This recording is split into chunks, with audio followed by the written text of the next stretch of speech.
Querida igreja, paz e graça do nosso Senhor Jesus Cristo. Nós vamos meditar na palavra do Senhor nessa noite.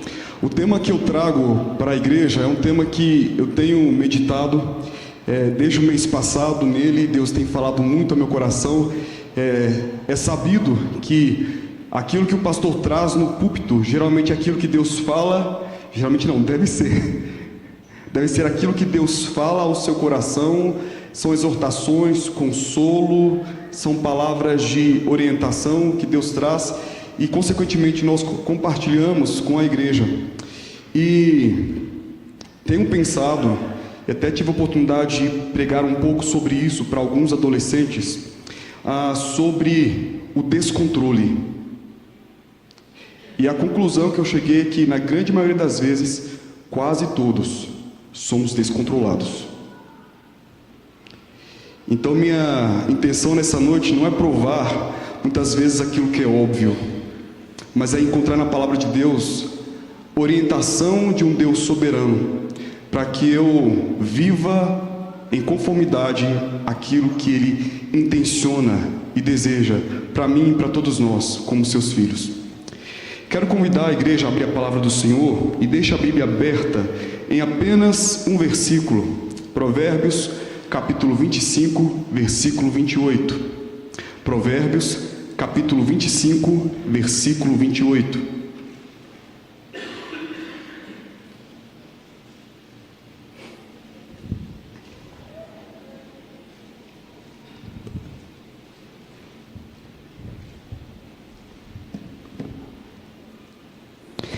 Assim diz a palavra do nosso Senhor. Provérbios 25, versículo 28. Como cidade derribada que não tem muros, assim é um homem que não tem domínio próprio. Como cidade derribada que não tem muros, assim é um homem que não tem domínio próprio. Vou confessar para vocês, e talvez isso acabe denunciando um pouco do meu gosto para filmes, mas quem disse, se você conhece filmes, quem disse que Velozes e Furiosos é um filme bom? Filme bom mesmo foi lançado em 1997. Vou falar o nome para vocês e adolescentes podem procurar, que esse filme é bom. O nome do filme é O Carro Desgovernado. E se você viu esse filme, viu que ele foi bem barato para ser feito, porque ele tem apenas um ambiente, que é um carro e um grupo de pessoas que estavam dentro desse carro desesperados porque o carro perdeu o freio. E o filme inteiro se passa nesse carro desgovernado, onde as pessoas tentam de alguma forma pará-lo para que algum acidente grave não viesse a acontecer. Resultado que esse filme ensina para todos nós que um carro desgovernado é igual à morte. E se fosse parar para pensar, você confiaria a sua vida entrando num carro sem freios? Você confiaria a sua vida entrando num barco sem âncora? Você entraria e confiaria a sua vida entrando em um avião sem sistema de pouso? Você confiaria a sua vida entrando num balão de ar quente sem lastro? Você confiaria a sua vida colocando ela em risco? A resposta, se você é normal, é não. Não. Pois a falta de controle indica insegurança e apela para o perigo de morte. Claro que não. Nos tempos atuais, nós temos o conceito de descontrole em várias linhas do conhecimento. Esse termo e essa ideia não é desconectada da nossa realidade. Por exemplo, na medicina, aqueles que são dessa área sabem muito bem, existem termos como desmotricidade, desregulação, disfunção, que são aplicadas a algumas doenças. E as pessoas acabam, infelizmente, tendo essas desregulações, mas faz parte de um contexto muito próprio. Também temos no campo da psiquiatria alguns conceitos como impulsividade, desregulação também, que, de acordo com essa ideia, são pessoas que de alguma forma perderam o controle. Na sociologia, nós temos o conceito de a anomia social, que descreve um estado de desordem, descontrole social conforme as normas de uma sociedade. Esse termo foi desenvolvido por um famoso sociólogo. Nós conhecemos esse termo. Nós reconhecemos que isso faz parte da realidade social. Por exemplo, popularmente nós ouvimos falar e falamos sobre o descontrole no âmbito sexual. Ouvimos falar e até mesmo observamos o descontrole no âmbito alimentar, descontrole nas redes sociais, descontrole das emoções, o descontrole no âmbito das relações interpessoais, o descontrole no âmbito das finanças, o descontrole no âmbito do comportamento e assim vai. Eu parto do pressuposto aqui, meus irmãos, nessa noite, que todo descontrole revela geralmente um pecado que tomou o lugar de Deus em nossas vidas. Obviamente não estou me referindo àquele descontrole da medicina, não é esse. Mas esse descontrole social, essa vida descontrolada que muitos acabam desenvolvendo por seus pecados, é pecado. Geralmente coisas que controlam nossa mente, vontade, emoções e ação. O texto que foi lido é um texto que lança luz sobre duas realidades, duas preciosas lições para mim e para você nessa noite. O texto começa assim: como cidade derrubada, que não tem muros. Paro por aqui. Como cidade derrubada que não tem muros. Primeira lição que eu aprendo nesse texto é que a vulnerabilização antecede a destruição. A vulnerabilização antecede a destruição. Cidades antigas, muitas delas adotaram como estratégia para a sua própria sobrevivência um sistema de proteção e defesa que era a construção de muralhas. E ao redor de todo o seu território, muralhas eram colocadas para dar às famílias que lá estavam e lá habitavam uma sensação de segurança e paz. Por exemplo, desde as épocas antigas, nós temos hoje Carcassonne, na França, Dubrovnik, na Croácia. São duas cidades antigas, fortificadas e preservadas, patrimônio mundial. Nós temos também, já ouvimos falar de outras cidades, como a cidade antiga, a cidade da antiga Roma, Jerusalém, uma cidade na China, Xi'an. São cidades que historicamente são lembradas como aquelas cidades que levantaram muros para proteger então os seus habitantes. A lógica é simples: uma cidade murada está protegida, uma cidade sem muros está vulnerável. A ruína é inevitável para a cidade que não se encontra protegida. A ruína é inevitável para a cidade que não tem muros. Imagine então, naquele tempo, ter uma cidade vulnerável. Imagine então viver com sua família naquela cidade. Que sentido há em adquirir uma casa numa cidade que não tem muros naquela época?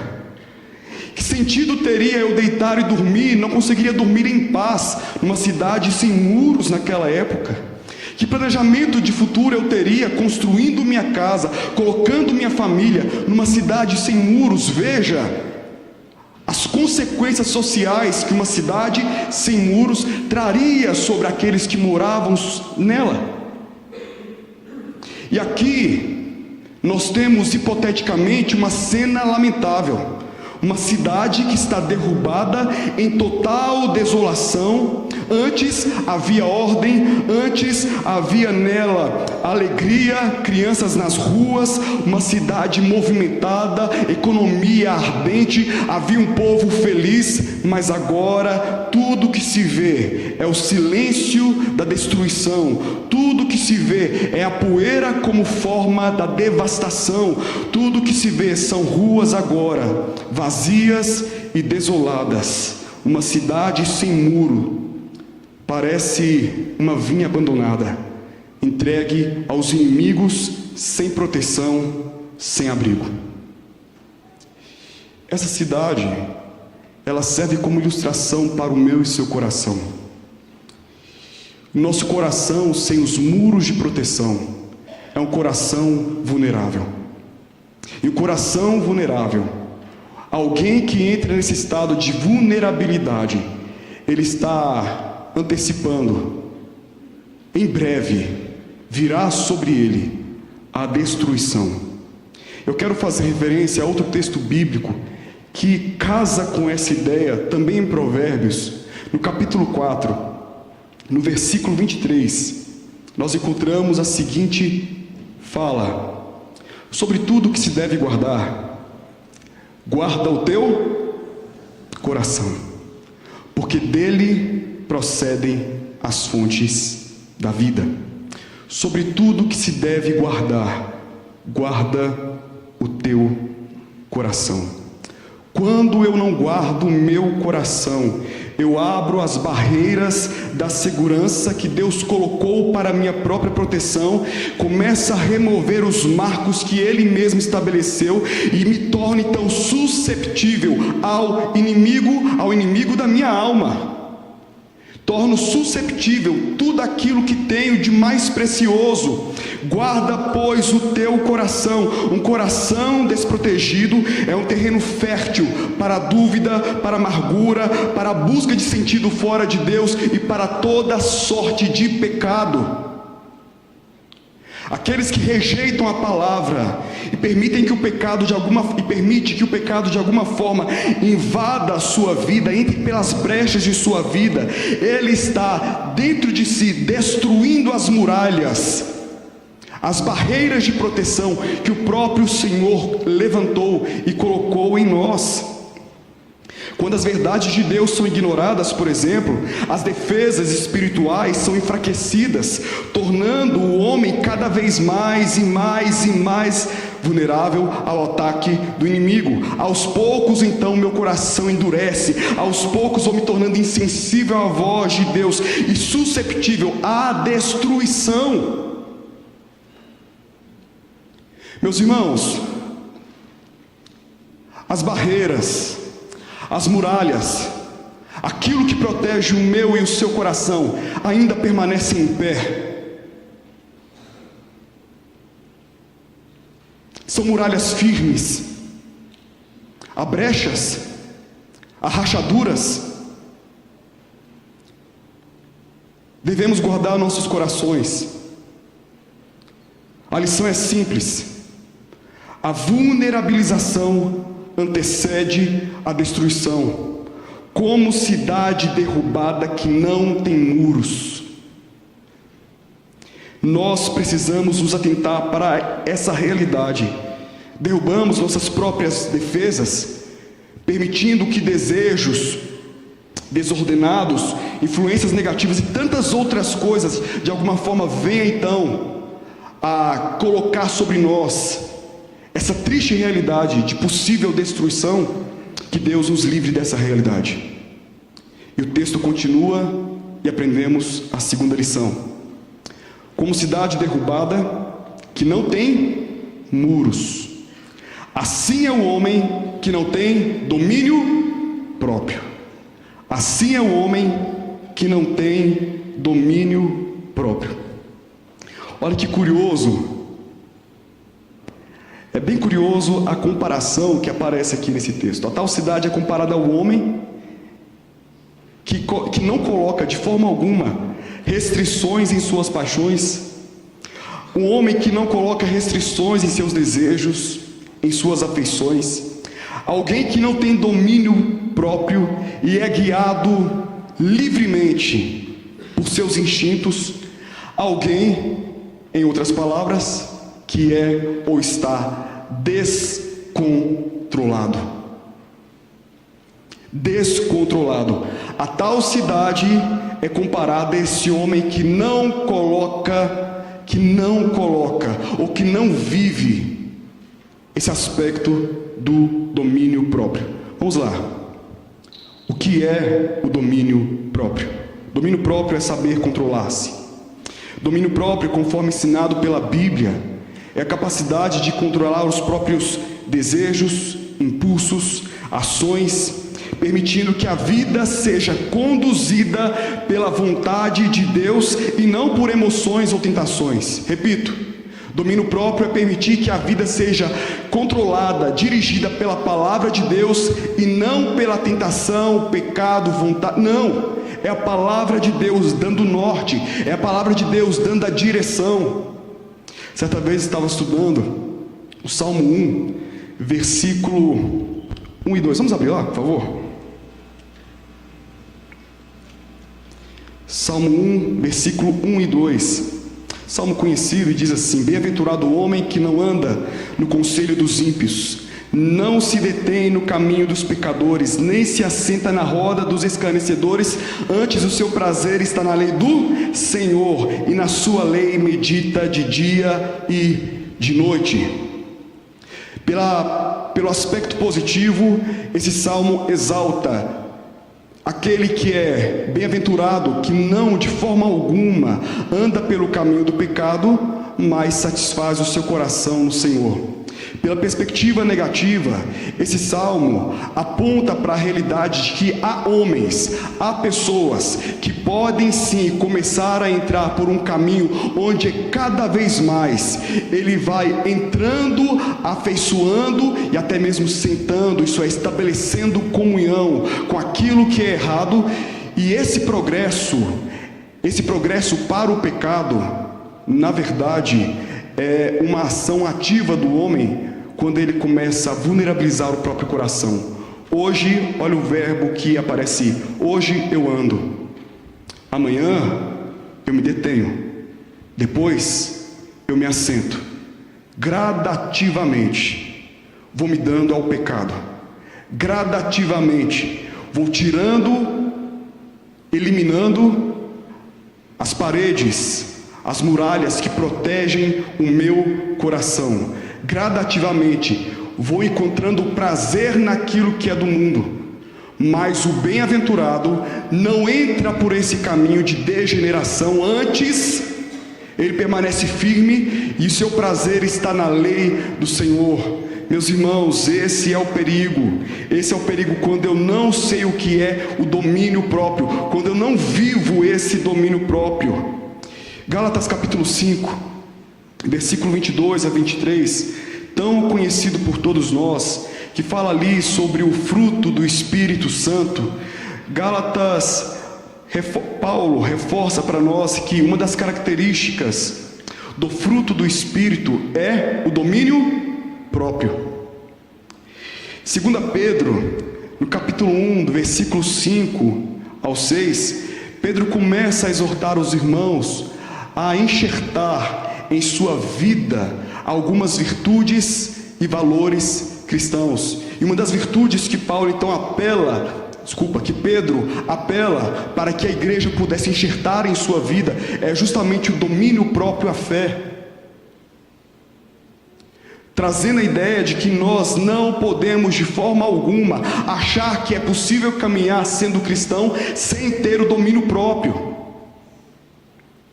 Na tradição teológica, Agostinho falava sobre o domínio próprio, ou temperança, e ele falava o seguinte, que ela é o freio da nossa alma.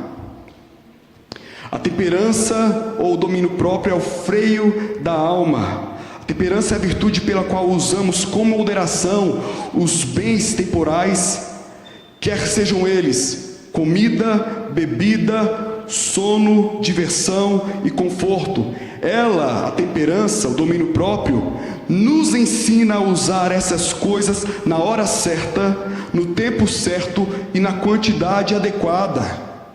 Domínio próprio é poder usar as coisas que Deus nos deu na hora certa, no tempo certo e na quantidade adequada. É ter domínio próprio, é ter temperança.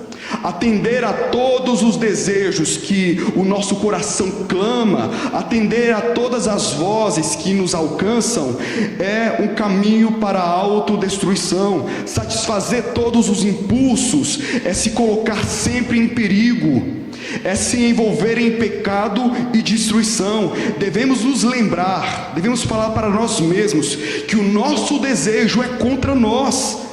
Não é inocente o nosso desejo, ele não está em nosso favor, mas ele é contra nós.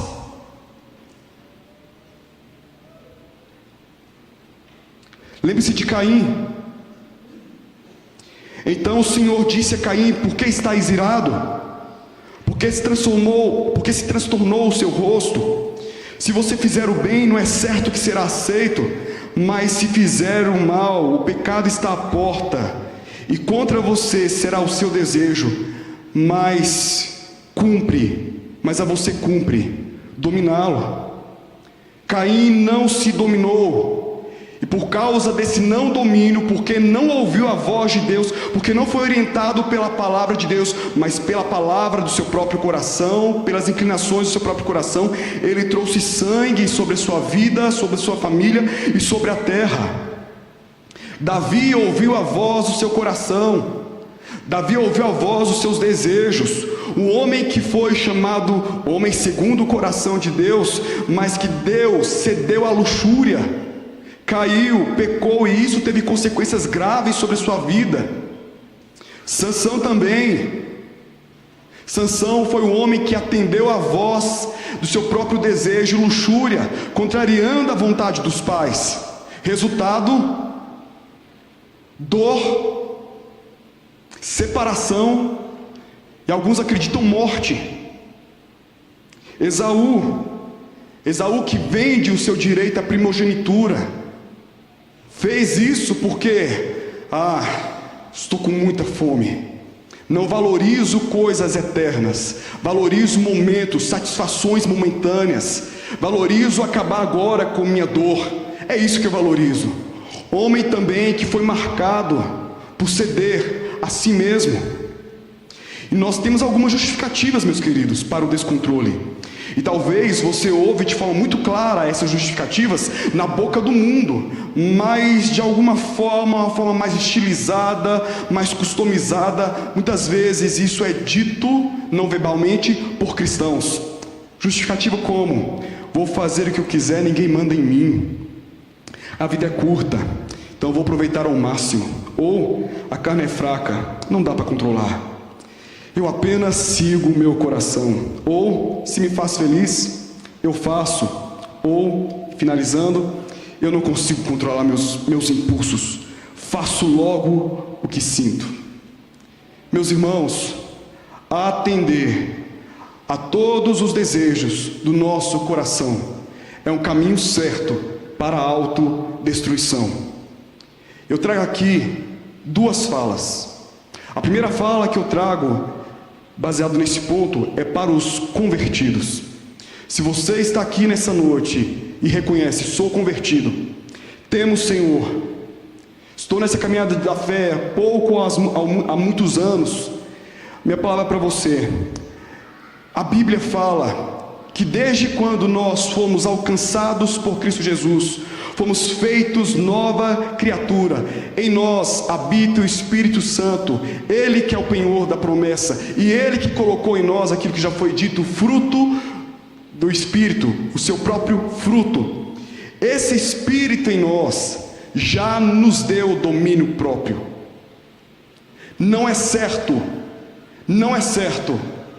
por essa perspectiva, ninguém aqui que é convertido clamar para ter domínio próprio.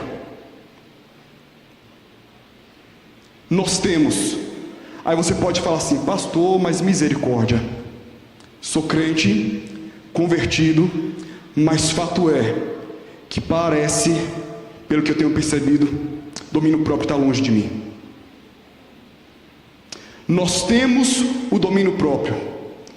Pode ser que em mim e em você ele esteja mirrado, precisa ser desenvolvido, porque à medida que eu caminho com o Senhor, santificação progressiva, esse fruto ou as características dele são mais e mais aperfeiçoados em mim, mais e mais desenvolvidos em mim. Então, crente, você que teme o Senhor, desenvolva no Senhor Jesus essa característica, que é de dominar a si mesmo. Desenvolva no Senhor Jesus, porque você é alguém que tem, Em você há a semente divina. Agora, trago a palavra para os não convertidos. Se você está aqui e fala o seguinte: olha, ainda não entendo essa coisa de igreja, não entendo essa coisa de Jesus, sei que Deus tem alguma coisa, mas estou procurando entender o que é. E pastor, tenho percebido que eu sou um desse descontrolado. Os vícios me controlam, minhas instabilidades emocionais me controlam, tantas outras coisas negativas e ruins me controlam. Pastor, o que eu vou fazer então? A minha oração e o nosso desafio para você nessa noite é: renda-se a Jesus. Renda-se a Jesus. Clame para que Jesus habite ricamente em seu coração, porque não há domínio próprio em coração daqueles que Jesus Cristo não reina absolutamente.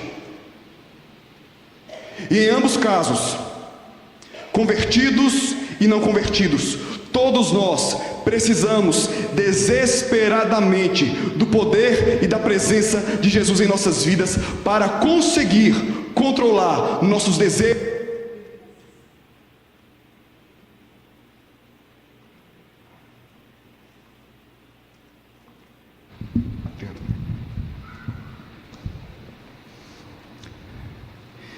Meus irmãos, essa é a palavra de Deus para mim e para você. Nós precisamos viver conforme a palavra de Deus e não ceder aos desejos do nosso coração, que é caminho certo para a autodestruição. Cada permissão sem controle é um passo para a morte, disfarçada de oportunidade de viver. Esse caminho parece ser atraente, mas na verdade a sua natureza é uma natureza de destruição. Eu iniciei essa mensagem, fazendo uma afirmação, que por trás do descontrole há uma ausência de Deus. Por trás do descontrole há uma ausência da compreensão daquilo que Deus fez e faz em mim, das capacitações que o Espírito Santo derrama abundantemente sobre os seus. O que há por trás do descontrole? Há um desejo louco de satisfazer nossas vontades, acompanhado da crença que o segredo de uma vida feliz reside na autossatisfação. Não, uma vida feliz não reside em dizer sim para tudo que o coração pede. Uma vida feliz não é a vida que diz sim para todos os desejos. Não, a vida feliz é aquele que diz não para aquilo que Deus diz não, diz sim para aquilo que Deus diz sim, e vive em conformidade à delícia da palavra de Deus, porque antes o seu prazer, o seu deleite, o seu amor se encontra na palavra e ser dirigido por essa palavra de Deus.